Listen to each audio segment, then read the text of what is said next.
Hello ladies and gentlemen, welcome to my lightning mercenary build guide. Um, we've probably all tried galvanic shards, realized it absolutely wrecks every trash mob you come across if you build it right, but it does struggle a bit on bosses. But what I've realized is that, well, weapon switching is really fucking fast. And lightning rods allow any lightning beam to chain to it. So, with that realization, combining these actually makes it fucking disgusting. I will have a showcase in a little bit. But first I want to show you a bit of my gear. Now this bow is, well, it's pretty bad. I just bought it from a vendor. It does not need to be good. It's just, you need a bow, preferably with bow attacks via an additional arrow. And yeah, just to get those lightning rods down to the ground. Now, my crossbow is a little bit better.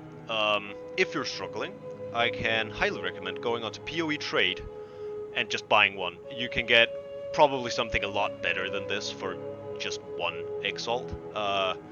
Everything's cheap as hell on there right now. I would highly recommend going shopping if you have a couple extras. This is my helmet, my chest. Most of this is just stacking armor and evasion to be tanky. But Wanderlust, of course, for moving fast. But a very important stat for this is raw lightning damage, and of course, if you can get it, percentage lightning damage, but I think you're mostly going to find that in jewels. Now, what makes this work so great is that if you look at galvanic shards, it has a DPS of 686. It's not that much. But its beam, however, is slightly on the higher side. But you can't use that against a single boss, because you can't actually chain it to anything, which is where the lightning rods come in. Then I have Voltaic Mark for the, extra shock value.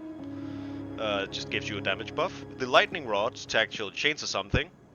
And then electrocuting arrow, just for, that little bit of extra stun. Flash grenade with overpower and maim, just in case.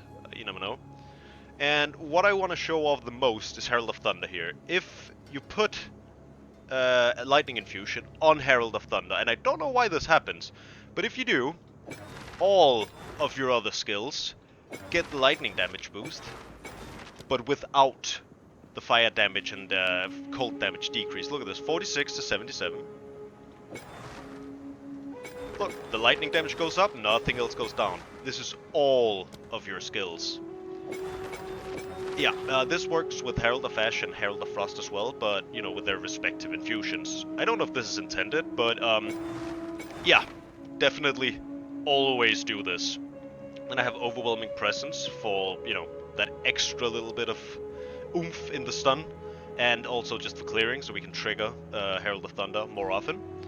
But where this build gets really juicy is when you look at my, the Ascendancy doesn't really matter, but I do feel this is best against bosses, as this build absolutely melts any trash you come across. It's really only bosses you gotta worry about. So I have a little bit of survivability here, the obvious damage, but where it becomes important is down here. Lightning damage with non-critical hits is lucky. Now, people underestimate this because they think, well, don't you need crit? Well, yes, crit is of course always good, but if you look at my galvanic shards damage, I deal 264 to 1682 lightning damage. Now, if I roll like 500 lightning damage and it crits, it's still only going to be 1000 damage. Well, about, because, crit damage and such, but still. Where with Lucky, you basically just, reduce the low cap to like half of that, on average. It's gonna boost your average damage by like, 700 fucking damage per shot. It's disgusting. Do not sleep on this. Another big bonus is, well, now you don't have to build any crit. Makes gearing easier. Then you obviously take the lightning penetration, and the increased electrocute and shock buildup. This makes it so that basically every boss is just stun locked forever. You can also, I don't have them, but there are unique gloves that makes all of your lightning damage able to electrocute. Absolutely fucking disgusting. But they do reduce your attack speed and skill speed by, I think, 50%. So it's a bit of a trade-off. Alright, so I'm going to be showing this build against Cyclusion the Chimera. what we do is, we have the electrocuting arrow and the lightning rod. So if you think he's gonna spawn here, just pop down all the lightning rods. They can hold about 20, so, you know, just a couple volleys there.